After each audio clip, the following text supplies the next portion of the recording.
Welcome back to AM Northwest. Our next guest shared a 40-year friendship with one of heavy metal's biggest stars, Ozzy Osbourne. His new book shares their bond, the wild stories, and the life lessons he learned along the way. We welcome the author of Ozzy and Me, writer Stephen Ray. Good to have you with us, Stephen. Thank you for having me. You bet. Let's go back to the beginning and how you ended up meeting him, really. You grew up in Ireland. You had a pretty traumatic childhood, actually. And you talk about wanting to kind of lose yourself in heavy metal. Tell me more. Yeah, well, that's quite correct. I grew up in Belfast, Northern Ireland. We had the Troubles, of course, in the 70s. Yeah. That was all I ever knew, but it was a crazy story how I met Ozzy. He did a show in Brazil called Rock in Rio in 1985. It was the greatest rock show the world ever seen. It was Queen and AC/DC and Rod Stewart, all these famous acts.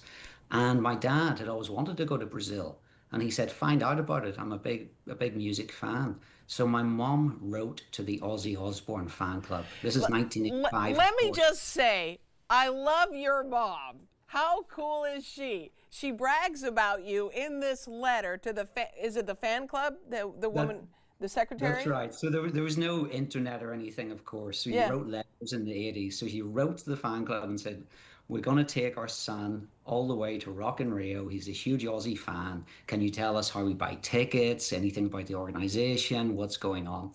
And Aussie's secretary called my mom and said, "If you make it to Rio, if you guys fly 6,000 miles, whatever it is, we will take care of you when you get there." Wow. And they did. They gave me a backstage pass. I watched the Aussie shows from the side of the stage. They took me on Aussie's bus to and from the venue. Wow. And on the last day, Ozzy had breakfast with me and my parents. He invited us, no handlers, no security, no assistants. Ozzy took me, my mom and dad to breakfast. And that was more than 40 years ago. And we were friends for. When you first met him in person, weren't you a bit shy and just kind of nervous? I mean, you were just, what, 15? I was 15 and I couldn't speak to him. He came over. He came over to me. You got to remember, I had been a huge fanatic for years. Right. And his secretary told him I was in the bar of the hotel in Rio, and he walked over to me. Oh, That wow. photograph was taken that first night. He walked over to me and introduced himself to me. I couldn't even speak to him. For many years, I took a lot of good-natured stick and abuse about that because when I met Ozzy, I was so starstruck I couldn't even utter a word to him. Oh, that's so sweet. Okay, now let's go through the title here. Life Lessons, Wild Stories, and Unexpected Epiphanies. So let's go through life lessons. What did you learn from Ozzy? Yeah, I learned many things from Ozzy. Ozzy was very sanguine. He was things that would seem to throw other people. Ozzy just accepted them. And so maybe sometimes band members would leave. They would walk out, he would have a fight or some relationship in business. And Ozzy would just sort of shrug and go, "It'll be fine. It'll be fine."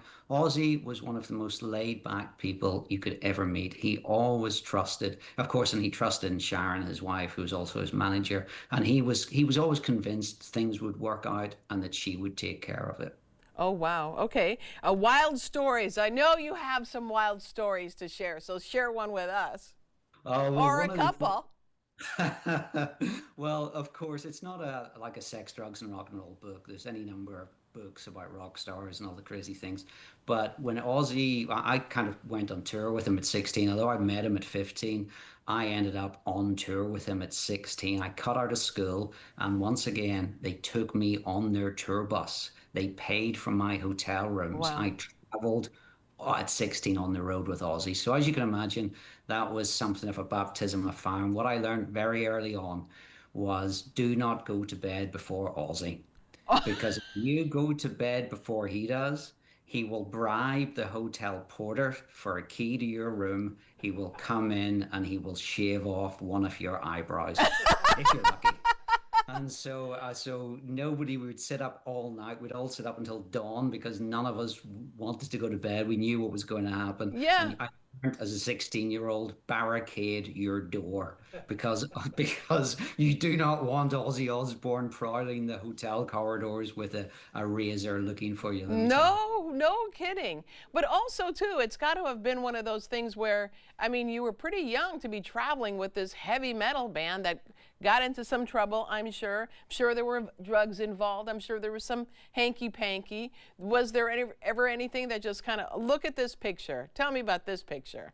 Yeah, so that was taken in 1988. That's Ozzy on the far left, and that's the bass player of Black Sabbath, the legendary Geezer Butler, who was in Ozzy's band at the time. That was our end of tour party in Glasgow in Scotland. And again, I tell it in the book that story. I was 18 years old. And Ozzy had a new guitarist who was flying back to New York, and I stayed up all night that night at 18, and then had to get in the car with the guitarist to take him to the airport to make sure he got on his flight back to the States. So at a very early age, I was a responsible 18-year-old considering I was Right, on tour with Ozzy. right? You were in charge. I want to talk about his last concert. You went to his last concert. What was that like for you? How emotional was that for you? It was incredible. It was incredible. It was like the whole world of rock came to pay homage to him. It gets. I understand. He, of course, is in my view the greatest heavy rock star the world's ever seen. But it also sort of got lost a bit just what he meant to everyone. You forget if on a sort of day-to-day level. And whenever you saw the greatest bands in the world, Metallica and Guns N' Roses and whoever coming to Birmingham, they all played for free, remember? Then nobody got a penny for this show. It was all for charity. And it was truly special. And I hadn't seen Ozzy in the flesh in years.